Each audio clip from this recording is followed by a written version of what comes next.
Creed was live. Must see. Boom. Tweeted out. That's never gonna age poorly. Welcome back to the channel. I'd like to talk about treasure hunting cinema. Specifically one franchise that most people don't like to talk about as much anymore. But they should! When it comes to most treasure hunting films, we think of Indiana Jones. Or if you want to go further back, you can look at those Charlton Heston movies like Secret of the Incas. But that shit's for old people. Honestly, the last good Indiana Jones movie came out in 1989, when millennials were, at their oldest, 8 years old. But a good treasure hunting story, where heroes are gallivanting throughout the world, following clues only they can see that are hidden in plain sight, especially when there's a bad guy hot on their tail, racing to find the same treasure. It always means a good time at the cinema. From classics like Treasure Island and pieces of airport trash like The Da Vinci Code, we all like thrilling adventures where the opportunity of riches beyond our wildest dreams are at the end of some convoluted plot. It's a shame we don't treat the franchise targeted towards millennials that equals or is downright superior to the Indiana Jones franchise. One that deals in national intrigue, has an iconic plot with some of the greatest lines ever delivered in treasure hunting film history, and stars a downright treasure in Nicolas Cage. That's right, folks. For however long is left in this video, I will be praising the glory of the 2004 John Turteltaub film, National Treasure, putting respect on its name, and officially leading the charge, calling for Disney to make the finale of this trilogy that we so desperately deserve. And as always, be sure to like, share, and subscribe. Oh my god, Ash, what did you do? The floor, man, the floor! And? Jesus Christ. You don't have a film without characters, and the protagonist, Benjamin Franklin Gates, what a name, is played brilliantly by Nicolas Cage. The key to making a good protagonist in a film is having decisive action, unless you're doing a film like Hamlet where the character's fatal flaw is indecision, and having your character baldly state that, I'm gonna steal it. I'm gonna steal the Declaration of Independence. A little over 27 minutes into your movie is almost ludicrously decisive. Nicolas Cage is playing, well, a toned-down version of Nicolas Cage. He does add a touch of his own flourishes in the line delivery. Oh, my personal favorite.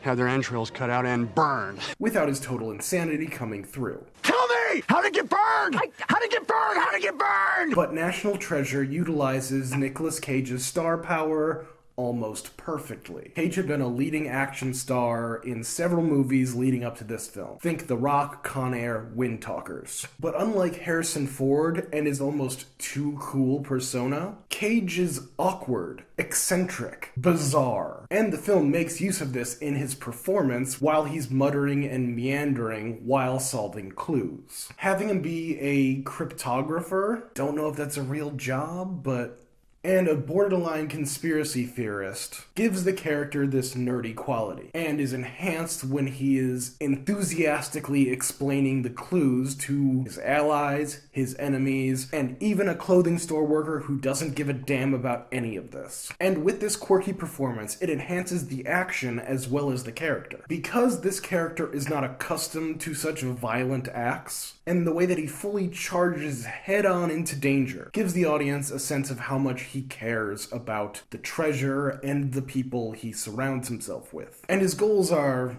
this is oxymoronical, but selfishly altruistic, as the search for this treasure has made his family a laughingstock in the respectable historical community. But he doesn't want the treasure to have the treasure. He wants to share it with the world because it belongs to the world. His personal connection to the story, his determination, and the Nicolas Cageness brought to the role makes Benjamin Gates one of the greatest, if not the greatest, lead character in a treasure hunting story ever put to screen. Take that, Dr. Jones.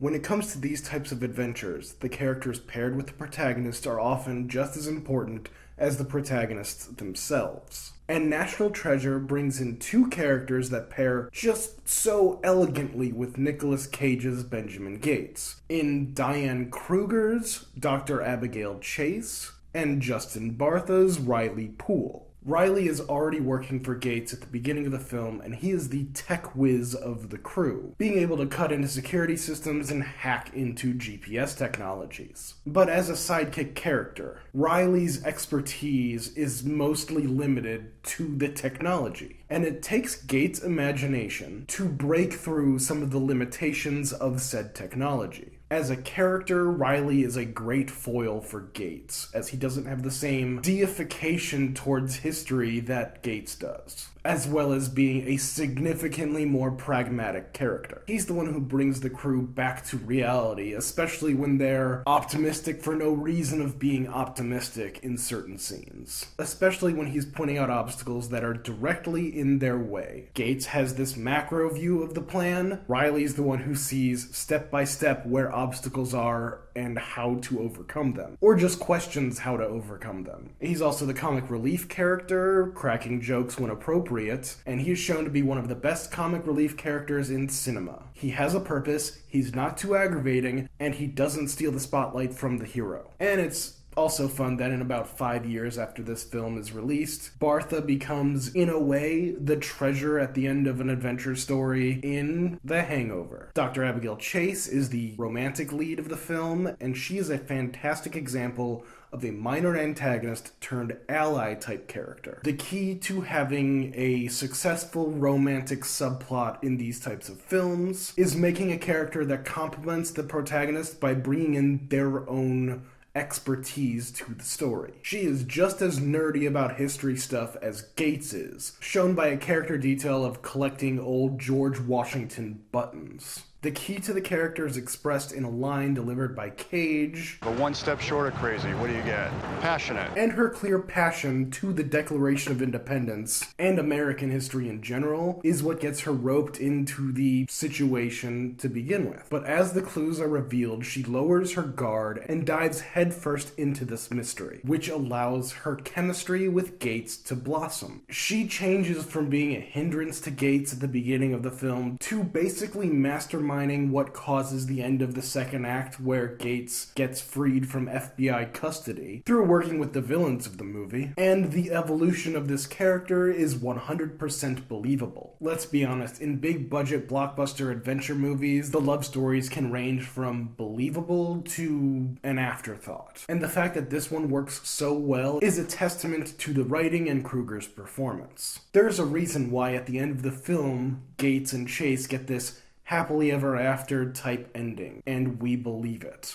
And now we're at the point of the essay where I get to talk about Ian Howe, played fantastically by the always brilliant Sean Bean. Bean is straight up playing an antagonist the way that he would play a Bond villain. And if that's the performance they wanted, it's great that they chose one of the best former Bond villains to play their antagonist. He brings this intense energy to every scene he's in. He was funding Gates' expedition to find the treasure, and they were working pretty well together before revealing that he was involved in leading a number of operations of questionable legality, while expressing his desires to borrow the Declaration of Independence. He's ruthless, almost stupidly so, as once he realizes that Gates doesn't want to help him steal the Declaration of Independence, his immediate decision is to shoot him, despite the key part where Gates is the only one who seems to be able to decipher any of the clues so far. And if you get the Declaration of Independence and it's just a map with weird clues, how is he going to decipher them without Gates? But he's actually a fantastic antagonist for Gates specifically. He's intelligent, showing his ability to follow Gates' trail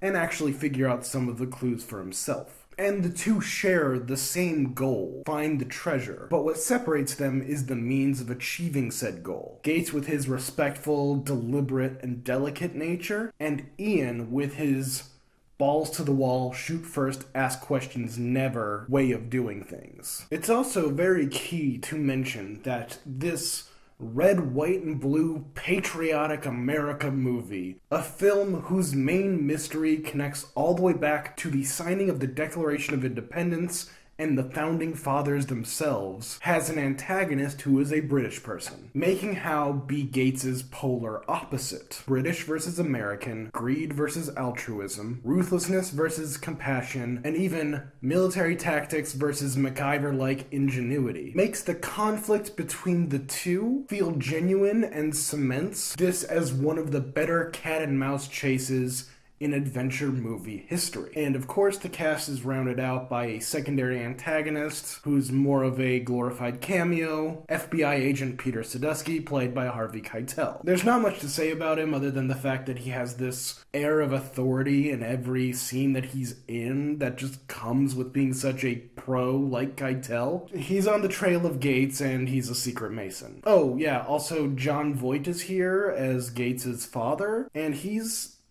in the movie. So the plot of this movie is to find the lost treasure of the Knights Templar that America's founding fathers hid from the British during the Revolutionary War. We're dealing with a lot of long ago times here, people. And we follow Gates as he deciphers clues leading to this mythical treasure that most people believe doesn't exist. And the film uses every treasure hunting trope you could possibly think of. There's riddles, ciphers, robbery, magic Benjamin Franklin 3D glasses, secret locks, and of course, catacombs with cobwebs. The filmmakers pull out all the stops, making every obstacle that they have to overcome engaging and logically consistent to the film, not to reality. If you just think twice about the historical accuracy of this film, it will cause your brain to melt. But the film does have enough real history in it to make the bullshit fun and believable. And there's a clear delineation between the acts, which makes it fun to watch through a screenwriter's point of view. The main tension of the film is whether or not they will find the treasure, but that's not the main tension of the movie. That's Benjamin Gates's want in the movie, to find the treasure. But the inciting incident separates Gates from Ian, who is supposedly helping him, and pushes Gates into planning to steal the Declaration of Independence,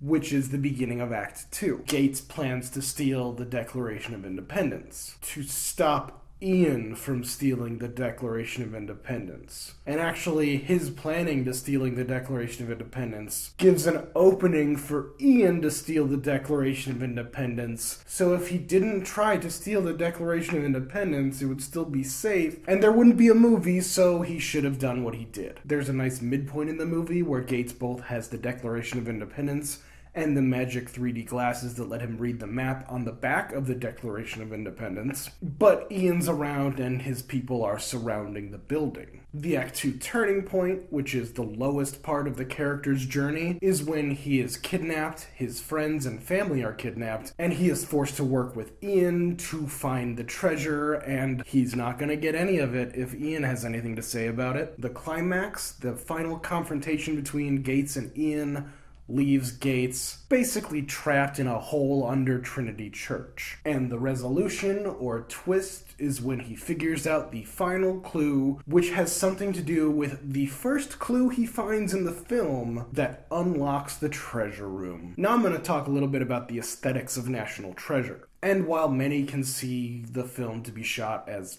sort of bland, or at least big-budget action cinema, crowd-pleasing schlock that was common in the mid-2000s, the filmmakers make deliberate choices that enhance every frame where they can find it. They completely utilize the locations of Washington, D.C. and Philadelphia, and having these historic buildings in almost every shot enhances the theme or the main idea of respect for American history, or American mythology. So basic exposition scenes like these, where they're trying to figure out how to overcome obstacles, are enhanced by just being in the location that they are set. While it may be more prudent for those attempting to steal the Declaration of Independence to plan on stealing the Declaration of Independence in a secretive private location and not on the National Mall where there's tourists and security and all that. It is significantly more cinematic to play this scene in the National Mall than not to play this scene in the National Mall. Just the use of these historical iconic locations brings a whole gravitas to the film, making it stand above what a typical action-adventure type thing would be. And the score is a mix of generic hyper-patriotism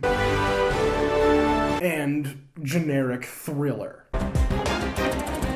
And it's pretty perfect. I promise you, we are almost done. What if I give you one of these, huh? Would that make you happy? Boop. Then we got a sequel in 2007, National Treasure Book of Secrets, and it's essentially the same movie done over again. The stakes are a little bit higher, but also lower, because the personal stake that Benjamin Gates has in the first one is lost in the second one. But it's back in the second one, but it's also, like, manufactured to be back in the second one. Like, there's a guy who's saying that Benjamin Gates' great-great-great-granddaddy was involved in the assassination of Abraham Lincoln, and so he has to clear his great-great-great-great-grandfather's name without knowing that this was some sort of historical albatross on this family's back. So yes, it's much more ridiculous when it comes to historical accuracy. Swap out Sean Bean for Ed Harris, stealing the Declaration of Independence to kidnapping the President of the United States, and boom, you got yourself a sequel. Gates follows the clues, the bad guy follows Gates, the bad guy starts shooting at Gates a couple times throughout the film, bad guy kidnaps Gates' family and friends, and brings you into the third act. The worst development that comes from this franchise of two movies that I absolutely love, is the fact that Gates and Abigail have split up between the first and second movie, seemingly to just put them back on antagonistic footing so they can have the same character arc and character development that they had in the first one. And the most absurd part of a film that is quite absurd is the fact that Cibola, which is stylized as El Dorado, this mythic city of gold, is found underneath the Black Hills, underneath Mount Rushmore, and bottom third president Calvin Coolidge found some writing on a wooden plank in his desk and hid it in his book of secrets. And Cibola has Central America style pyramids and everything. It's goofy, and I don't hate it. As to the future of the National Treasure franchise, Book of Secrets was clearly leading to a sequel with its titular Book of Secrets, as President Bruce Greenwood has a clearly look at this for the sequel that's about to happen very, very soon moment that is unfortunately yet to be resolved. But if Dan Brown has taught us anything, it is you can keep repeating the same tired plots over and over and make hundreds of millions of dollars. If not billions of dollars. Has he? Because, like, Da Vinci Code sold more than the book that it's based off, the Bible. The National Treasure franchise has a fun cast of characters, a unique spin on the treasure hunting genre while focusing on American mythology, and the writers cleverly weave as many tropes as you can possibly think of this genre into their movies. Why not make a third? Hell, you could probably have Sean Bean be the bad guy in this one, as it's been over 15 years and he's probably out of jail by now. I mean, he could be on parole. That could be fun, right? Make them look for this secret treasure from the lost colony of Roanoke or something. Boom, you got yourself a mystery there. But above all, for the love of God, Disney, please give Nicolas Cage his mega franchise back. Those T-Rex skulls aren't going to pay for themselves, you know. In researching this topic, I've found that there is indeed a third film that is in development, but it has been in development for over 10 years, so I'm not going to hold my breath. As well as a Disney Plus series that is focusing on a younger version of the Gates character. But can Gates work without Nicolas Cage? No. No. Unless you get Nicholas Braun from Succession. You know, Cousin Greg. If it is to be said, so it is. So I shall. Yeah, that could actually work. I would watch that. So what do you say, Mickey? You gonna give us that next movie? What are you, scared? You mangy rat? You flea-infested fuck! Thanks for watching. I hope you enjoyed this deep dive into National Treasure, a franchise that is very close to my heart. Be sure to like, share, and subscribe, and watch some of the other videos that are on my channel. There's a few of them now. I've got something coming soon that's going to be weird, a bit experimental, but it's a treat. And I hope you'll enjoy that as well. Make sure you ring the bell to know when that's coming out. Have yourselves a wonderful afternoon, evening, morning, night, whenever you watch this, and maybe go check out National Treasure again, huh?